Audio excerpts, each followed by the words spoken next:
ini saya akan menjelaskan tokoh keenam, yaitu Harry Harlow. Lahir pada 1905 dan wafat pada 1981. Lahir di Fairfield, Iowa, PhD dari Stanford Universitas dan profesor di University of Wisconsin Madison. Dia dikenal melalui eksperimen kontribusinya yang kontroversial dalam bidang perkembangan developmental psychology menunjukkan konteks comfort. Pernyataan kunci konteks comfort is overwhelmingly important. Eksperimen bayi monyet lebih memilih ibu dari kain lembut yang memberikan kenyamanan daripada ibu dari lawan yang warisan kontroversinya memberikan informasi kritikan moral dan etika bereksperimennya, namun merevolusi pemahaman tentang perkembangan anak dan pengasuhan. Selanjutnya ada tokoh dari developmental philosophy, Mary Ainsworth. Mary Dinsmore Ainsworth lahir pada 1 Desember 1913 di Ohio, Amerika Serikat, dan meninggal pada 21 Maret 1999 di Virginia. Ia tumbuh dalam keluarga yang menekankan pentingnya pendidikan dan kemandirian intelektual. Sejak muda, Ainsworth sudah menunjukkan ketertarikan besar terhadap pemahaman hubungan manusia dan perkembangan emosional anak. Ia menempuh pendidikan di University of Toronto, tempat di mana ia meraih gelar sarjana, magister, dan doktor dalam bidang psikologi. Pada masa Perang Dunia Kedua, Ainsworth sempat bertugas di Angkatan Darat Kanada sebagai psikolog klinis, sebelum akhirnya kembali ke dunia akademik. Pengalaman ini memperkuat minatnya pada dinamika hubungan manusia, terutama kontribusi utamanya dalam bidang psikologi. Ada Mary Ainsworth dikenal sebagai salah satu tokoh paling berpengaruh dalam bidang psikologi perkembangan dan teori attachment atau kelekatan. Ia melanjutkan dan memperluas gagasan yang dikemukakan oleh John Bowlby dengan menambah dasar empiris melalui penelitian lapangan dan eksperimental.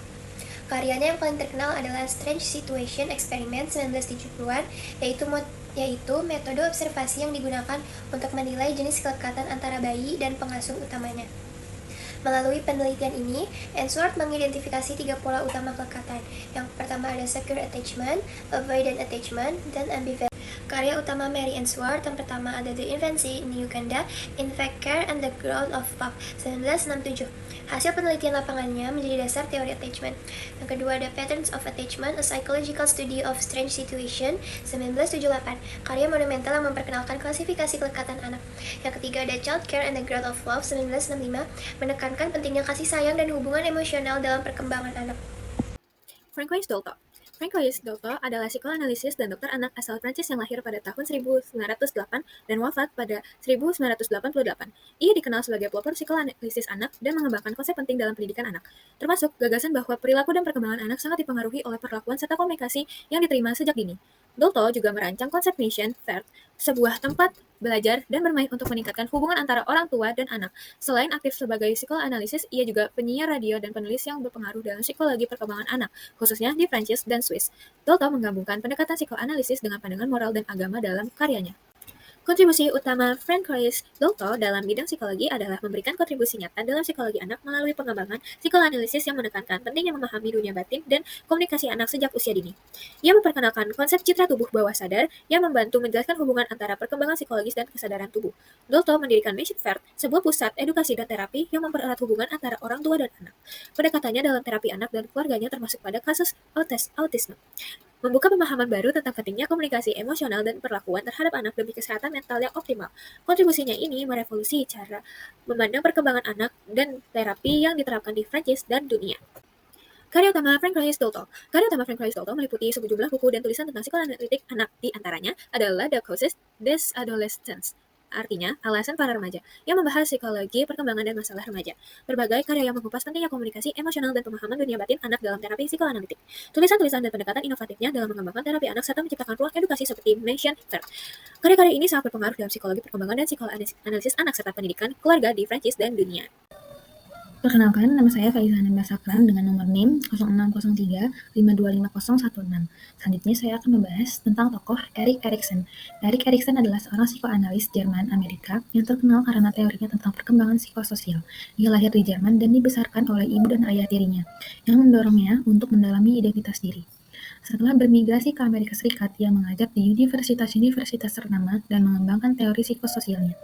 yang mencakup 8 tahap perkembangan manusia dari bayi hingga lanjut usia. Kontribusinya dalam bidang psikologi, Erik Erikson memandang perkembangan manusia melalui prinsip epigenetik, yaitu keyakinan bahwa setiap individu memiliki rencana dasar bawaan yang mengarahkan pertumbuhan menuju tujuan tertentu. Menurutnya, perkembangan kepribadian berlangsung dalam 8 tahap psikososial yang melibatkan interaksi antara faktor bawaan dan lingkungan. Setiap tahap ditandai oleh konflik utama yang harus diatasi agar individu dapat tumbuh secara sehat dan membentuk kepribadian yang matang.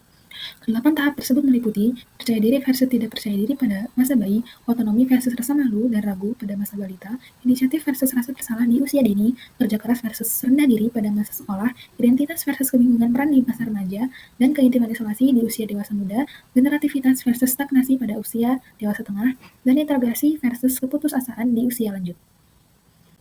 Selanjutnya ada karya utama dari Erik Erikson. Karya utamanya adalah teori perkembangan psikososialnya yang membagi kehidupan menjadi 8 tahap dengan setiap tahap memiliki krisis psikologisnya sendiri.